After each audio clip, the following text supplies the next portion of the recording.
I'm Severin Suzuki, speaking for ECHO, the Environmental Children's Organization. We're a group of 12 and 13-year-olds trying to make a difference. Vanessa Seti, Morgan Geisler, Michelle Quigg, and me.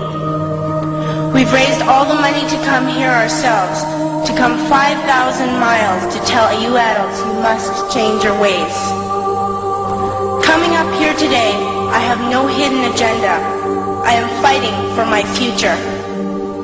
Losing my future is not like losing an election or a few points on the stock market. I am here to speak for all generations to come. I am here to speak on behalf of the starving children around the world whose cries go unheard. I am here to speak for the countless animals dying across this planet because they have nowhere left to go.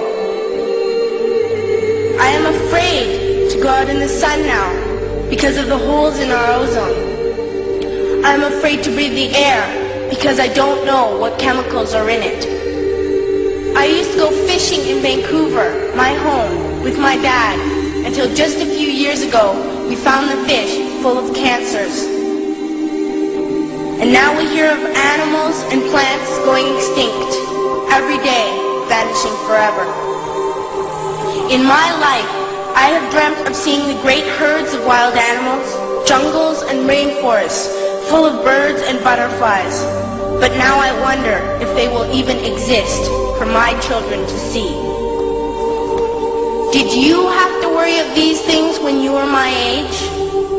All this is happening before our eyes, and yet we act as if we have all the time we want and all the solutions. I'm only a child and I don't have all the solutions. But I want you to realize, neither do you. You don't know how to fix the holes in our ozone layer. You don't know how to bring the salmon back up a dead stream. You don't know how to bring back an animal now extinct. And you can't bring back the forest that once grew where there is now a desert. If you don't know how to fix it, please stop breaking it. Here, you may be delegates of your governments, business people, organizers, reporters, or politicians. But really, your mothers and fathers, sisters and brothers, aunts and uncles, and all of you are someone's child. I'm only a child, yet I know we are all part of a family, 5 billion strong.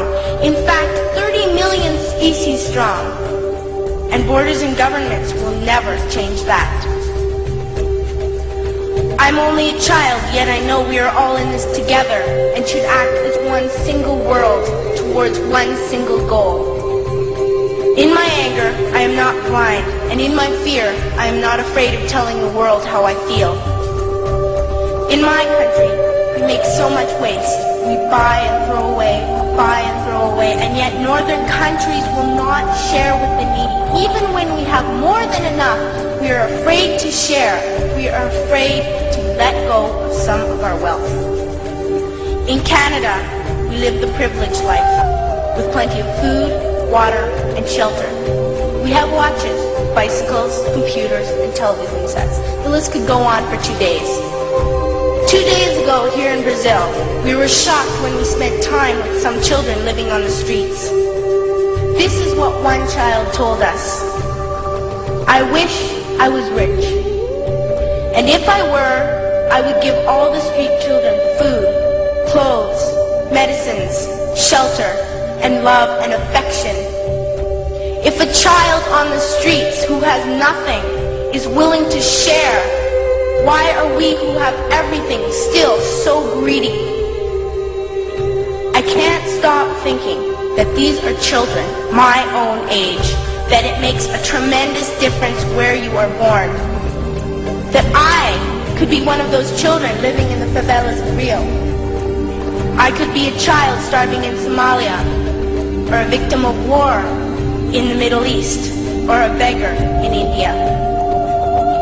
I am only a child, yet I know if all the money spent on war was spent on finding environmental answers, ending poverty, and finding treaties, what a wonderful place this earth would be. school, even in kindergarten, you teach us how to behave in the world. You teach us not to fight with others, to work things out, to respect others, to clean up our mess, not to hurt other creatures, to share, not be greedy. Then why do you go out and do the things you tell us not to do? Do not forget why you are attending these conferences, who you're doing this for. We are your own children. You are deciding what kind of world we are growing up in. Parents should be able to comfort their children by saying, everything's going to be all right. It's not the end of the world, and we're doing the best we can. But I don't think you can say that to us anymore. Are we even on your list of priorities? My dad always says, you are what you do, not what you say. Well, what you do makes me cry at night. You grown-ups say you love us, but I challenge you, please, make your actions reflect your words. Thank you.